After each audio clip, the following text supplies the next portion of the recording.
And welcome back. And as Marleni said at the top of the break, we're now getting ready to have a special performance by Marlyn Vansen. Marlyn has literally grown up with Channel 5 and definitely opened your eyes. So we're happy to have her here, and perhaps for our entire 8 years on Open Your Eyes, she has been a part from summer. The first summer fest that we had, yeah. We're going to talk all about that, but we're going to give her the chance to sing, and she's doing a new song, I'm Coming. All right, please take it away, Marlyn.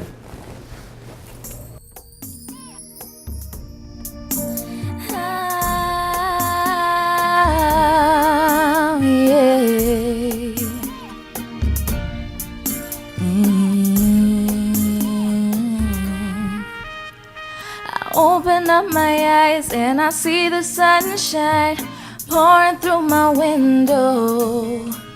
It's about 7 in the morning. The day that I've been waiting for is right at my door.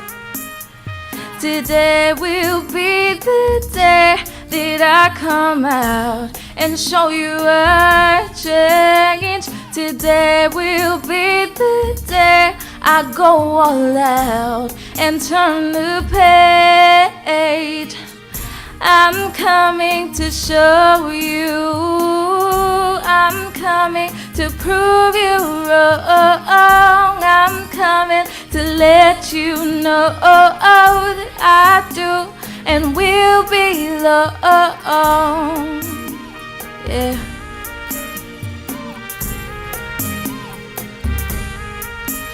Hello world, it is a new day, a new life, a new way. It's my new beginning. The sky is pure and happy, and I can't wait to let you know what I'm coming for. Today will be the day that I come out and show you a change. Today will be the day I go all out and turn the page. I'm coming to show you, I'm coming to prove you wrong. I'm coming to let you know that I do and will belong. La da da da. Oh yeah,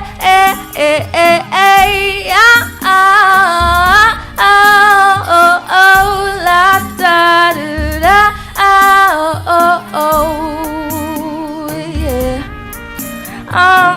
Yeah, yeah.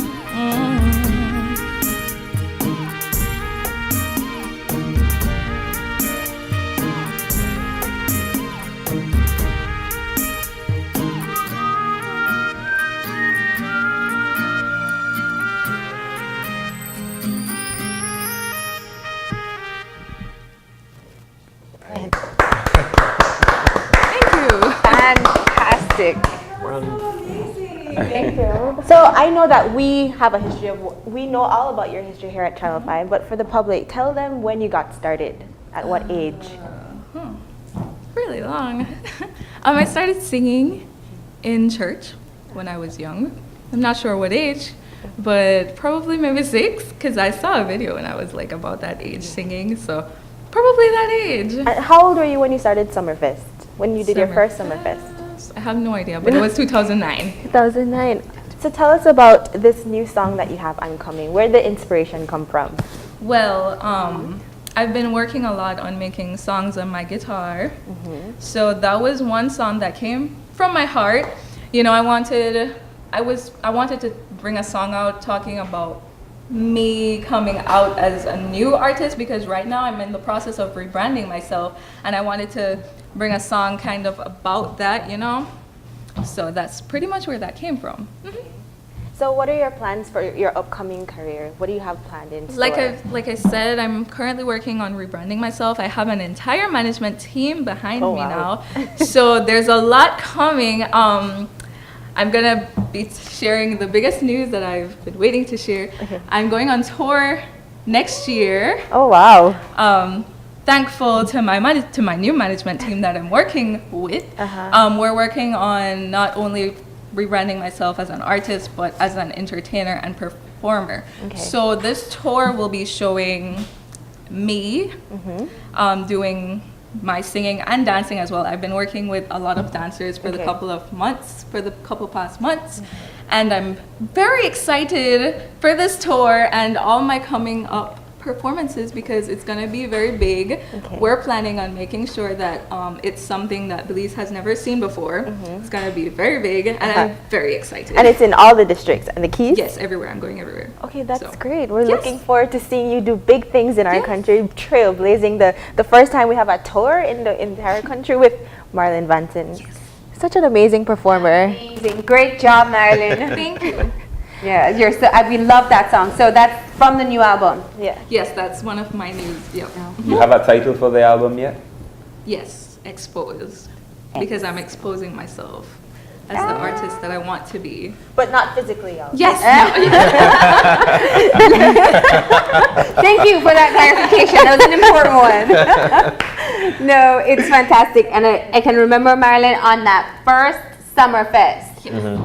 She came to auditions and she was so shy. She sang great. I mean, the minute she opened her mouth, we're like, wow. Because there's actually a selection process. People don't know that to go into Summerfest. Okay. And we're like, yeah, she has to go on, but we gotta work on that stage performance. She just literally stood there with her guitar. I think you were doing Taylor Swift, right? Yes, it was. Taylor Swift. And then by the time she got on stage for Summerfest, like a month and a half later, she was falling on her knees and singing out to the audience. So we knew you had it from then. It's great to see you grow. Such a great performance. Thank you very much. Thank you. But she did mention though that she has another song. She'll be doing 2 songs. So we want to hear. We want to hear the other. This one is of course brand new as well, right? Yes, this one is also brand new. Okay. And I love this one. And what's the story behind this particular song? Well, I think you should just listen to the song. It's gonna be I thought you were exposing yourself.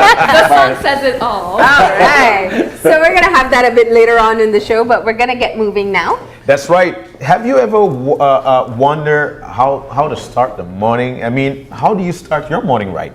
So what we have is actually we've got Dewayne Moody, who has put together some videos in terms of how you get your morning routine started up. So that's what we'll be showcasing to you. Actually, we'll be doing that right now.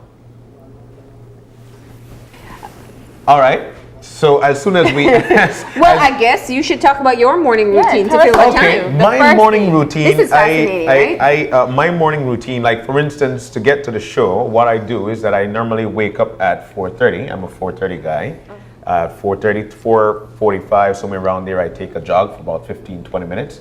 And this is to get myself prepped up. You always wonder why John, why he's so lively. I put myself in the position to be. I try to live a healthy lifestyle. So that's my morning routine. I wake up, I go, I take a jog. I would sit down, watch a few shows just to get myself prepped up for the day and what's going on with the world. Of course, sports got to be one of them. Thereafter, I take off. That's just the way it is. This is my morning routine. This is what I do every day. For some folks, they might just sing a song.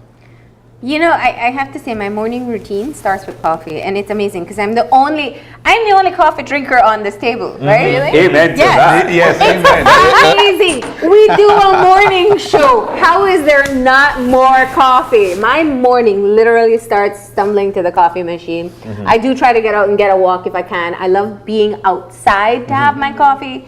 There's just something about fresh air that just feels fantastic early in the morning. And, you know, I think for me, the best time of the day is dawn.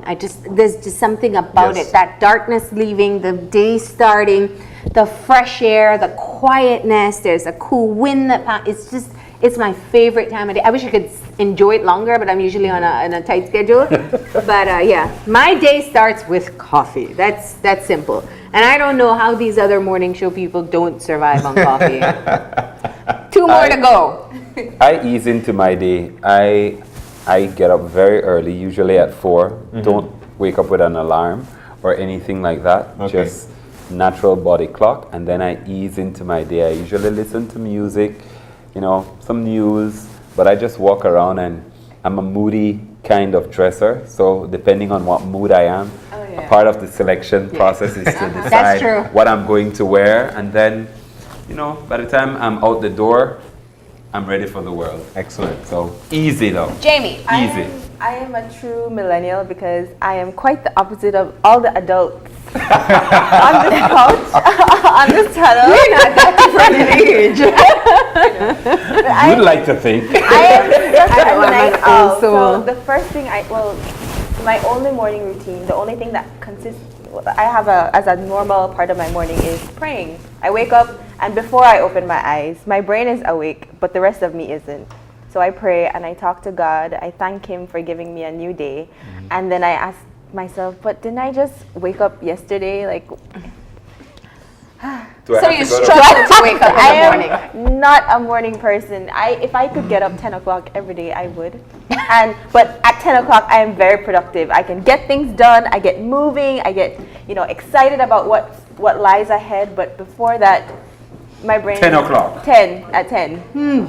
Yeah. I don't think my body knows how to wake up at 10 o'clock anymore. That's just gone. But we're going to find out how Belizeans right. start their morning, right? That's Yes. right. So while you heard our routine for the morning, we've got a little bit of yours. How do you start your morning right? Well, basically, I have a routine. My phone alarms at 4:40 every morning. I would give thanks first for seeing another day, ask for guidance and protection for my family and everybody else out there. Then I have a little gym, I have a treadmill, I have a stationary bike. I would run like for half an hour, make sure I run the 2.5 miles in half an hour. Then I would go pedal my bike for another half an hour. The other half an hour I would just exercise with Liberator weights. Thereafter I have a dietary breakfast. And that's how I start my morning right. Start your morning right, man. How you start it right? Get up the what? Get up, fix up, do all we have to do. Hold all eat fresh, give thanks and prayers, drink tea, come to work, day done. I start my morning right by waking up in the morning, thanking God for a new day, and moving on to my job site. How do you start your morning? Yes, I am wake up in the morning and I am going to my bathroom. I go there over there. I take my shower and then change the clothes. And I am a teacher, so I am going to school. And before I sitting in the breakfast table, I take my tea, biscuit, everything, fruits. First, give it all to Jesus. Blessed Lord, thank you for a beautiful day.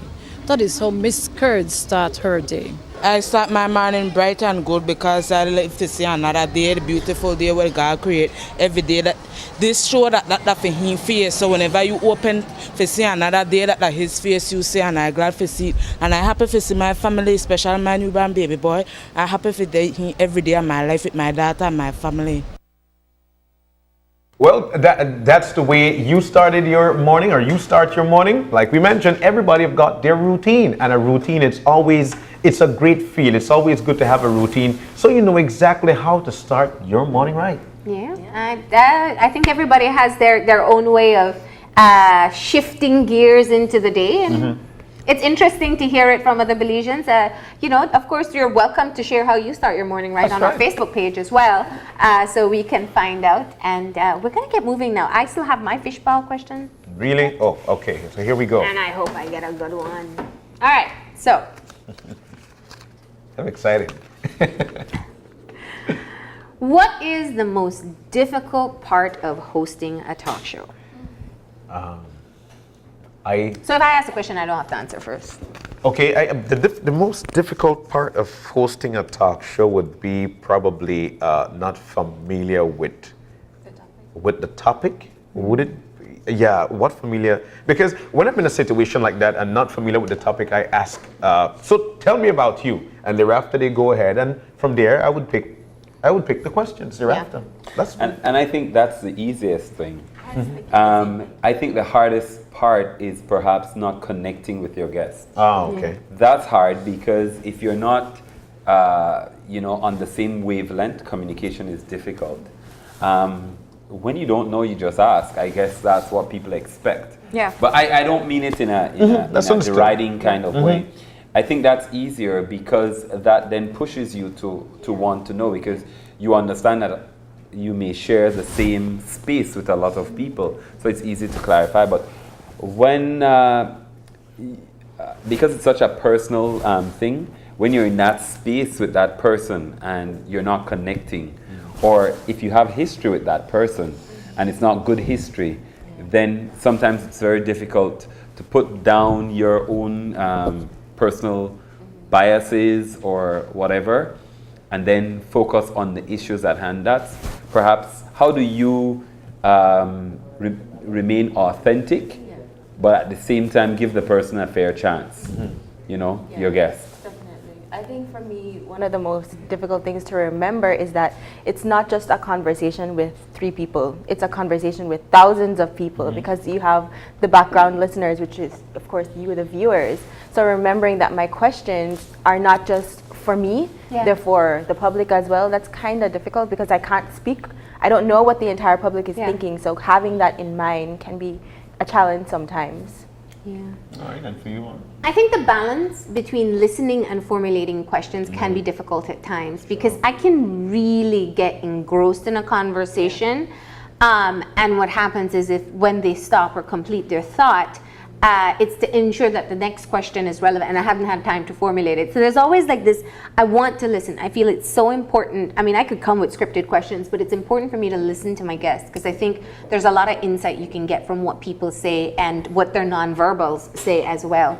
But I think it's being able to stay tuned and mindful in the conversation, and still remembering that you have a job, and your job is to be able to get more information from them, which means asking relevant questions. So that's my difficult a little balance. addition to what you said just now is perhaps keeping track of time.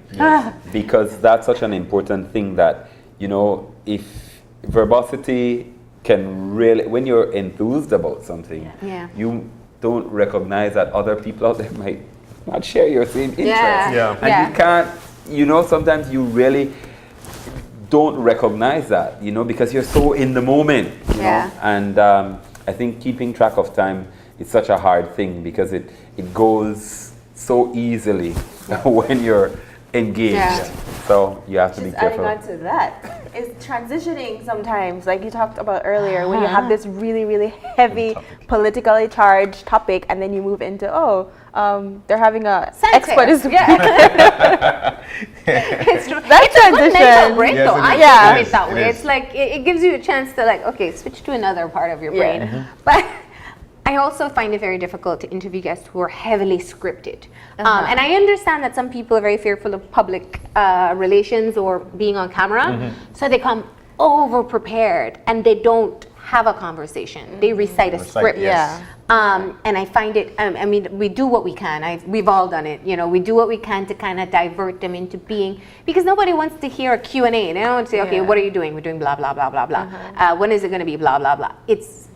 I don't find that very interesting, and I'm assuming the viewers don't either. But so I think for me, that's one of the hard times, breaking them out of their script and realizing the information they have is very important, and we'll get to it, but just more in a conversational manner. Reminding them it's a conversation. I could actually see you, the viewer at home. You didn't know? That's some of the things that we go through in terms of trying to make sure that you understand exactly what the topic is, and of course try to get you the information that the guests are actually sharing. One more question? Well, yeah, but let's take a moment and just talk about a fun segment that we had. A fun segment that you enjoyed. There are lots of them. We have really, really fun times on set. I could see William is going. No, because I think for me, that's how I strike the balance, looking at something from a different perspective, but also looking for the fun. Because in everything that people do, there is an element of fun. You may not take it as fun, but, for them. I think definitely being out and about and doing some of the summer fests are usually, and even the Grace and You, the cooking segments, I think they're consistent pieces. But what I like about it is that, you don't think about things in a different way. And meeting people outside, they say something. When you get outside the studio, yes, it's so easy during your normal show to get caught up in your own mind. But you go outside and you're dealing with kids, you're dealing with people, you're dealing with so many things, so like the Summerfest, that it's perhaps one of the more interesting things because there's a live audience. There are people trying to get your attention. You're trying to remain focused. That's the balance that I like. I like doing all of that because you're not just doing it for a TV audience then. You're also dealing with a live audience, and that challenge is perhaps one of the more fun things for me. Fun and yet very interesting, extremely interesting. Besides the Grace and You, Miss Jenny. Oh my God. I love talking to Jenny. Reason being is because she gives her perspective on things. It's her opinion. And the questions, people would ask some questions, like for instance, getting the question, not last week. The Facebook cheating? There was a Facebook cheating last week. Oh, the man who didn't like to bathe. My goodness, man. Yeah. So, so we listen to these questions because these are actually genuine questions. People actually send these things to the show. And of course, send them to Jenny. Jenny would send them across. And we would tackle these questions sitting down with Miss Jenny. And one of the things I like to do is to provide the challenge from the male perspective to Jenny. Yeah. Because, we have to be like that at times. Yeah, he was really fighting for the Facebook cheater. Everybody knew that. Why would it be cheating if you're chit-chatting with somebody for 2 years and la la la la la, We did this whole topic. Don't go there again. Right? One of my favorite segments, Jenny. Rock it down with Jenny. Do you have a fun one? I'm gonna share something kind of not related to the show. My fun part is, and I hope you don't mind me sharing this, but when everybody leaves and Marleni and I have this really, really heart-to-heart talk. Yeah, a heart-to-heart about the show and the different topics and the conversations. That's my fun part because I'm relaxed. I'm not worried about the camera. I'm not worried about the thousands of extra persons listening on. That conversation is my fun part. And I could attest to that. Sitting down, chatting with Marleni after the show is definitely a fun segment because she actually preps you for the other, and then again, we vibe on what the show was like, laugh about it. So that's it's something that I really off-camera moments are fun though. Very in general, so. I mean, even with guests, like sometimes they finish and they're like. Like they just ran a marathon. Yes. When you ask them, I like off-camera moments. You see a different side of guests, and it's interesting. I go back to this issue that happened in the U.S. elections with Hillary Clinton, and it just is something that stands out to me with the personal versus professional opinions. Thank you. And I see it so much. Sometimes people are just doing their jobs. And you really see them come on and do the job as best as they can, and then during the break you see a different side. So that's interesting. But my fun. I love, and everybody knows this. I love interviewing really intelligent, outspoken children. It's just fun. They crack me up. They say things that I would not believe would come out of their mouth. My favorite one so far, but it wasn't within last year, it was probably the year before, was Juan Reyna. He's a visually impaired child. He's now at SJC actually. And he came with Rowan, and I love Rowan. But Juan is just, he needs to be a comedian. Like, I wish I could show you. Everything he says, everything we said, he had a comeback for. And it wasn't rude. It was not rude at all, but it was just so hilarious. And he was like a standard 6 student, standard 5, standard 6 student at the time. And it was just so entertaining. We've had many of them though. We've had some that come on and you just say, wow, I don't know what your parents are doing. I hope they keep on doing it because you're headed on the right. And I love outspoken children because for me, I know that they've been given an opportunity that many kids can't get, which is that they can express themselves. Yes. We don't nurture it so much in Belize, so when I see it, I love it. And like Summerfest too, because I drill them so hard for months and then they hate me and then I see them do well on stage, so I like that too. And I think my final little thing there is just when you have children coming to promote reading, like we have had the guests from Horizon. Those were some smart ones too. And they say things about books that, I remember just having just a library card and going to the library. That was it. Curtin library. Curtin library. Yeah. So, to see that children in an age of so much technology still love books, physical books. That's one of the things that, still amazes me, because it's so much fun to read and escape and invent in your mind, what you'd like to be and what you're doing as an explorer or in chasing dinosaurs, Yeah. that kind of stuff. All right. One more let's do question. Fishbowl. Yeah. All right, so here we go. I'm loving this segment, loving it. So here we go. Are you ready? What's your favorite experience on the show? Your favorite experience? Let me just kind of answer that though. Maybe we could do another one. You want to do another one? All right. We kind of just answered that. Or is there one that somebody wants? We're good. We'll. So here we go. I know the producer is flailing her arms. Go to break! Okay, my favorite question, and when we come back, we'll answer it then. All right. So after the break, so this is what we'll be. The best way to respond to the beauty about being on live television is the spontaneity. Here we go. So if you give this question now and we go to break, you come back, it's yeah. So we're gonna hold it. This one would be very good for William. Wow. How do you decide on what to wear when hosting? You see? I know. All right. Mood. Yeah. Mood. Time. Yeah. Time. It's true. Yeah, because that fall in the category of having to iron or not. Yeah. So.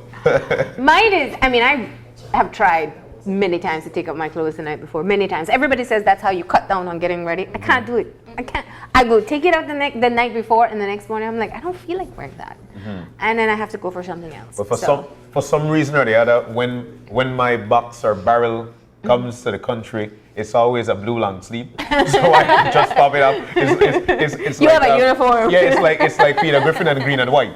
So I have a closet where I just take one and that's it. So this is what taught me. This is a special occasion that we don't have glue today. Well, it said in the email, please try to come dressy. So I said okay. So I was in. So your dressy version of blue is red. Yes, the red with stripe.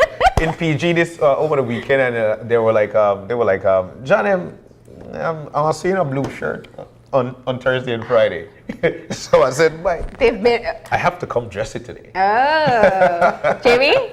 Mine depends on what my body tells me. If I put something on and my body says nope, not today, then I take it off. And then when I put something and it feels right, I'm like, that's it. That's how I decide. I'm definitely a mood dresser though, and especially with colors. Like some days I just wake up and I say I have to wear a bright color today, and I don't know if it's because I need the brightness or I feel bright, but some days I wake up and I say I want to wear yellow, and I wear yellow. Well, I don't try on clothing before. And I don't look in mirrors. Okay. So I just dress according to how I feel. And sometimes when I walk in, like today when Daryl told me I look like somebody splattered paint all over me. I think that's, I just love colors and prints and etc. And based on how I'm feeling, I just think about something, I envision it, and I wear it. That's it.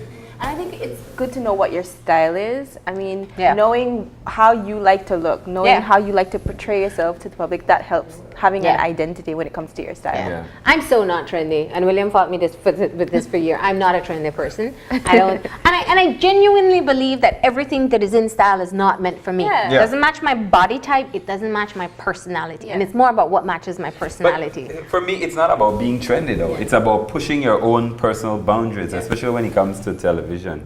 I think once like there are things that I wouldn't necessarily maybe 10 years ago. Oh, you've always been. I won't allow these poor people who didn't watch TV 10 years ago don't know you've always worn weird stuff. Unique clothing. I am an advocate for the weird. Yeah. No, but unique. You see, when I think about it, it's just pushing your own boundaries. Yeah. I walk into a store to buy something. I don't think about when I'm going to wear it or why I'm going to wear it. I just see that thing and I go like, Yeah, my side. that's it. I like just that. want that. I hate shifting through blue shirts. No, I'm joking. You know, like I just want something that just stands out. Yeah. You know, screams in a room even if some people think We've so. shopped But- together. I got it. Well, he's a bigger shopper than I am. I'm not. Yeah, but it's a very fascinating process how his mind works while he's shopping. So Wow. yeah, it's cool though, and I think you're right. You really can't wear the same thing, and I've learned that. You know, you can't wear the same thing. You have to venture out. You have to have some stuff that's more bold than other times. But it's, I think, your own personal taste. And in case anybody didn't catch on to that, no, we don't have a stylist. We don't have somebody says, John, you look good in this blue shirt. We'll put you in blue every day. It's what you wake up, you pull out of your closet, and you come to work like everybody else who goes to work, right? I think having good basics helps too. Like Yeah. if you have a basic nice button down or a nice basic slack or a nice basic dress, that can translate really well. You could wear it a lot of times. Thank you. And look great with the nice accessories or the way you put your hair. That Okay. helps. So our producer is about to give up on us at this Yes. point in time. We're going to take a break. When we come back, what's a good anniversary celebration without cake? So we got... Cake. There you go. Coming up in a few. Stay tuned.